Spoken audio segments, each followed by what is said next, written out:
सर्वप्रथम मी डॉक्टर रोहित बंग, नेत्ररोग तज्ज्ञ, श्रीकृष्ण नेत्रालय इथं कार्यरत आहे. आणि आज अ, आपण लोकसभेचे इलेक्शनचे रिझल्ट बघत आहोत. फारच इंटरेस्टिंग असं कौल दिलेलं आहे भारताच्या जनतेनं. पण हे सगळं विसरून आपण आज बोलतोय अंधत्वाच्या बद्दल. आणि सगळ्यात महत्वाचे अंधत्वाचं कारण आहे आजच्या घडीला देखील, आणि तो आहे मोतीबिंदू. तर आज आपण मोतीबिंदू आणि लेसिक शस्त्रक्रिया अशा या दोन अत्यंत जिव्हाळ्याच्या किंवा सगळ्यात महत्वाच्या दोन विषयांवरती बोलणार आहोत. तर सगळ्यात पहिले मोतीबिंदू म्हणजे काय? नैसर्गिकरित्या डोळ्याच्या आतमध्ये एक लेन्स राहते. थोडक्यात जर तुम्हाला दाखवायचं झालं तर हे डोळ्याच्या आतमध्ये एक अशा प्रकारे काही लेन्स राहते, आणि ही लेन्स कमी वयामध्ये काचेसारखं अगदी चकचकीत राहते. वाढत्या वयाबरोबर जसं आपल्या केसांमध्ये पांढरटपणा येत आहे किंवा बाकी शरीरात फरक पडतंय, तसं या लेन्समध्ये सुद्धा पांढरटपणा येतो. आणि याला आपण एक नॉर्मल लँग्वेज मध्ये किंवा जनरल लँग्वेज मध्ये म्हणतो की गढूळपणा येतं. तर हे जे क्लिअर लेन्स आहे हे अशा प्रकारे पांढरटपणा येतं. आणि ज्या अर्थी तुम्ही बघताय की हे त्याच्यात पांढरटपणा आला तर लाईट आतमध्ये स्वच्छपणे जाणार नाही, आणि त्याच्यामुळे मग ते मागच्या नसेला सिग्नल योग्य भेटणार नाही आणि आपल्याला थोडंसं दिसायला अडथळा येतो. तर मोतीबिंदू हा अगदी सुश्रुत काळापासून आपण बघतोय, आणि ट्रीटमेंट मोडॅलिटीज किंवा त्याचं जे काही शस्त्रक्रिया आहे वेळोवेळी बदलत गेलेली आहे. आधीच्या काळात लेन्सच्या एवढ्या टाईप्स नव्हते किंवा लेन्सच नव्हती. अगदी सुरुवातीच्या काळात 1995च्या आधी जर म्हटलं तर फक्त मोतीबिंदू काढलं जायचं. 1995 नंतर हळूहळू खूप काही चेंजेस येत गेले आणि नवीन नवीन प्रकारचे लेन्सेस येत आहेत.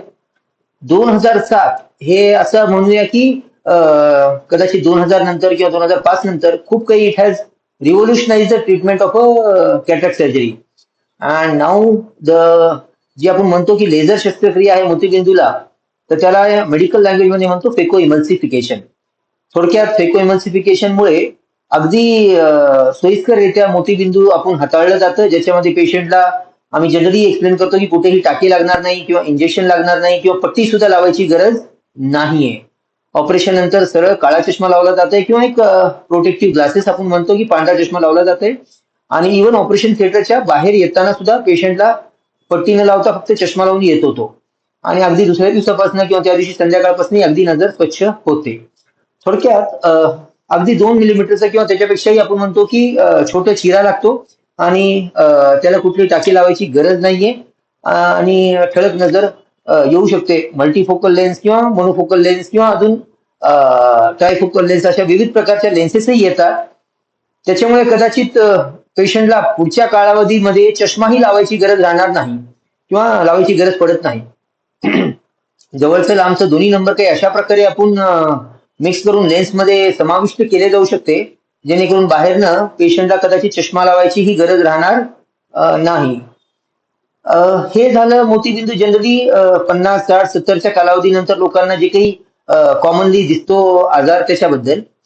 पण आजच्या डिजिटल युगमध्ये लेसिक शस्त्रक्रिया सुद्धा तेवढंच त्याचं प्रचलन वाढलेलं आहे. आणि त्याचं मुख्य कारण म्हणजे जसं मी थोडक्यात म्हटलं की खूप जास्त डिजिटल काम, आणि प्रत्येक जण बिझी झालाय. आणि जे काही मैदानी खेळ आहे किंवा outdoor sports what we call आहे, तसं आधीच्या काळात आपलं शेतात जाणं किंवा अजून पुष्कळ जे काही डिजिटल काम नसायचे, त्याच्यामुळे चष्मा लावायचं एवढं प्रचलन नव्हतं. आता ओपीडी मध्ये सुद्धा आम्ही बघतोय की at least every third or fourth child, तिसरं किंवा चौथा मुलगा देखील जे येतोय, म्हणजे almost 30 to 40% of our patient they have glasses right from the age of maybe 8 to 10 years also. आणि त्याच्यामुळेच कदाचित यंग एज पासून चष्मा त्याला लावलेला असतोय, आणि कधी एकदाचा तो चष्मा निघेल असं पेशंटचं एक माइंडसेट झालेला असतोय. तर त्यांना सुद्धा मी बोलू इच्छितो की वयाच्या 18 वर्षानंतर आपण लेसिक सर्जरी किंवा शस्त्रक्रिया करू शकतो.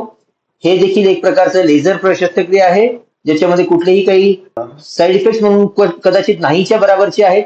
आणि अगदी ऑपरेशनच्या दुसऱ्या दिवसापासूनही जेवढं त्याला चष्मा लावून दिसतंय तेवढं त्याला बिना चष्म्यानेही अवश्य दिसेल. लेसिक शस्त्रक्रिया कुणी करावी? अगदी 18-19 वर्षाच्या मुलापासनं वयस्कर बाबापर्यंतही आपण जर खरंच त्याला जर चष्म्याच्या नंबर पासून अडथळा येतोय, तर आपण ते either by phacoemulsification or by putting up a right lens inside the eye or by laser surgery in a form of a LASIK, we can help him to get rid of his glasses. LASIK मध्ये सुद्धा विविध प्रकारचे LASIK आलेले, जसं सुरुवातीला काढलेला मायक्रोकेराटोम LASIK म्हणायचो, पण आता कदाचित आपण फेमटोलेसिक किंवा इव्हन लेंटिक्युलर प्रोसिजर्स जसे स्माईल किंवा सेल प्रोसिजर किंवा क्लिअर प्रोसिजर्स म्हणतो, ज्याच्यामध्ये फक्त एक जेवढं त्याचा नंबर होतं तेवढं लेंटिक्युल आपण काढलं जातोय, जेणेकरून ड्रायनेस किंवा कोरडेपणाचं देखील इश्यू कमीत कमी राहतं. अगदी काही प्रमाणात ड्रॉप्स त्यांना असतात आठवडाभर, आणि आठवडाभरानंतर he can go back to his routine schedule. ह्या दोन्ही आजाराबद्दल मी तुम्हाला थोडीशी जनजागृती करण्याचा हा हेतू होता. अशातलं काही जर तुम्हाला अंधुक दिसतंय किंवा चष्म्याच्या नंबर विषयी काही अडचणी आहेत, तर मी म्हणेल की सगळ्यात पहिले तुमच्या लोकल ऑफ्थॅल्मॉलॉजिस्ट किंवा लोकल नेत्ररोग तज्ञांना तुम्ही संपर्क करायला हवा. आणि त्याच्यानंतरही काही जर अडचण असेल तर मी डॉक्टर रोहित बंग तुमच्या सेवेमध्ये सतत उपलब्ध आहे. तुम्ही माझ्याशी कधीही संपर्क करू शकता. Very simple way is you can get to me on my clinic, or my email ID is drrohitbang@gmail.com. Thank you. धन्यवाद.